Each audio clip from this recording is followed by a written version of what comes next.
I listened to an interview, a radio interview with an Amish girl from Shipshewana, Indiana. And as soon as I heard it, I knew that she and I could be friends, even though we came from two totally different worlds. And so I just wanted to write her story. And that is how Love Finds You in Charm came about.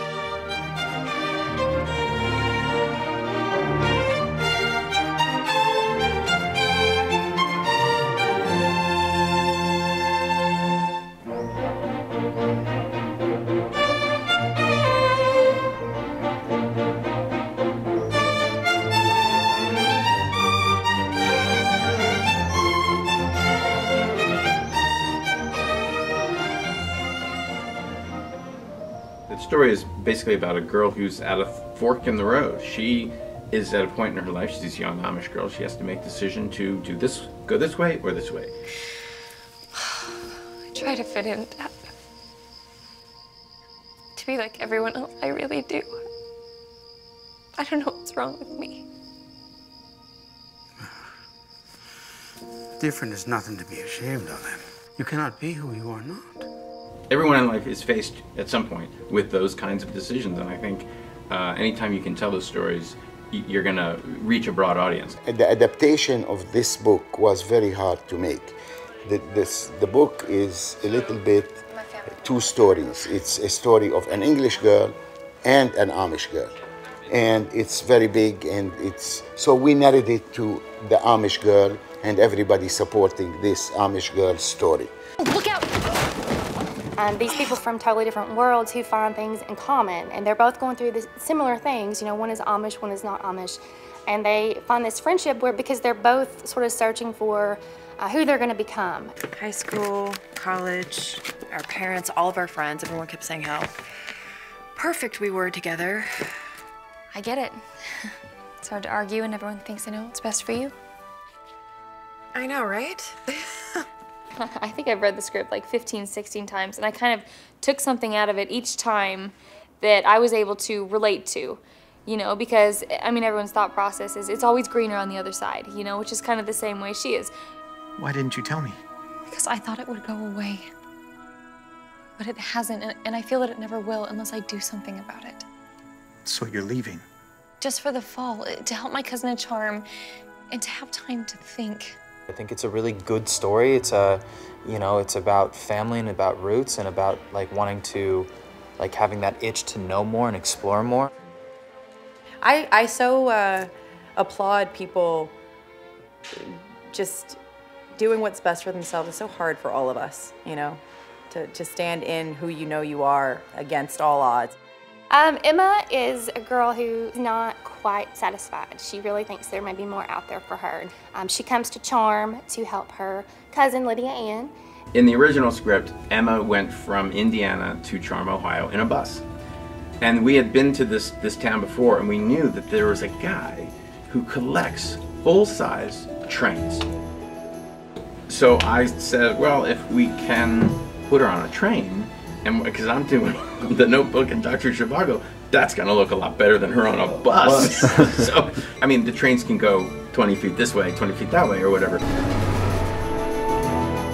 I look at that moment, and with Jamie's score, and with those images, it really makes it feel like she's going from this little tiny, sheltered, you know, in a bubble world, and she's going over the rainbow. She's Dorothy going over up to Oz, you know.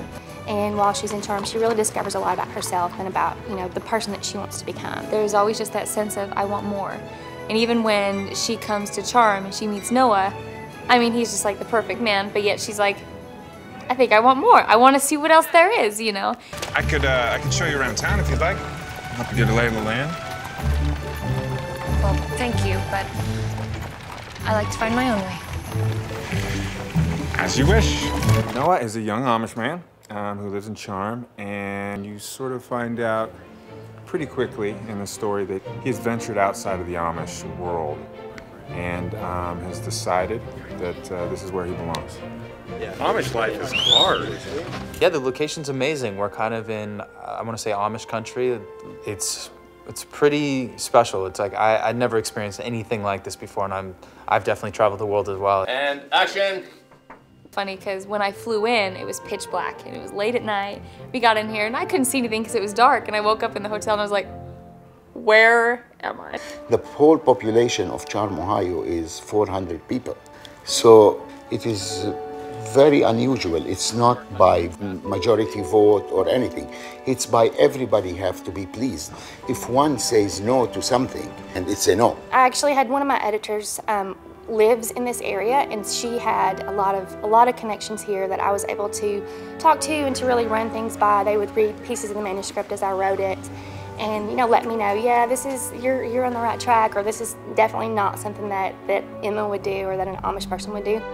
So the farm in Walnut Creek, which is in the story, it's the Plank Farm. So the cheese auction, the axe competition, a big chunk of the movie. We were able to, point the camera that way, and then we go around the corner, and there's another whole location that doesn't even look like the other location.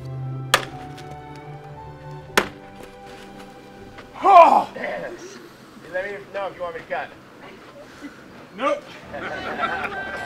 The axe competition and the cheese auction, you can look at them in story-wise, and they can just be events that are, pushing the story. But they are metaphors. He is literally chopping wood to provide. He wins $200, and he's going to buy her cheese, and he's going to provide for her. And in comes City Guy to say, "Bye, I'll just open my wallet, and I will just blow you out of the water." $200.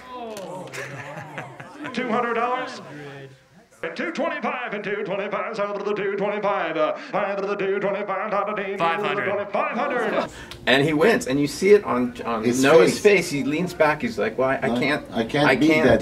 Yeah. Tiffany. Yes. If I can have you more here. Great. And if you are walking towards that door to top of this. Terry's incredible. He has a way of pulling things out of you and giving you new perspective. Like we'll say a line, and some directors will be like, why don't you try saying it like this? He never ever does that. Instead, he'll give us an example and say, when you're saying this line, really inside you're saying, I love you. And so with that in mind, you're able to go back and be like, okay, new perspective. And the moments in the mirror can be, I'm really sick of this, and I really want to try this, right? Because she's really talking you into making your transformation. Terry is so good at leading without dictating. Good, let it settle.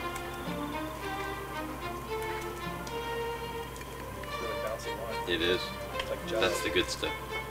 He doesn't ever get angry. He's so good at being open and comfortable and approachable, but still commanding respect.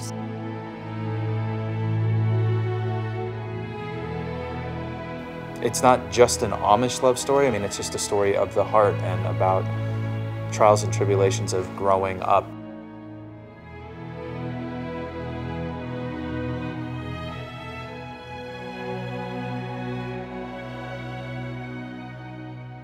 Although experiencing everything is great, sometimes the best things in life you don't realize are right in front of you. I mean, I think that's the same way I approach all my books. I want things out there that I feel good recommending to my 94-year-old grandmother and, my 13-year-old cousin.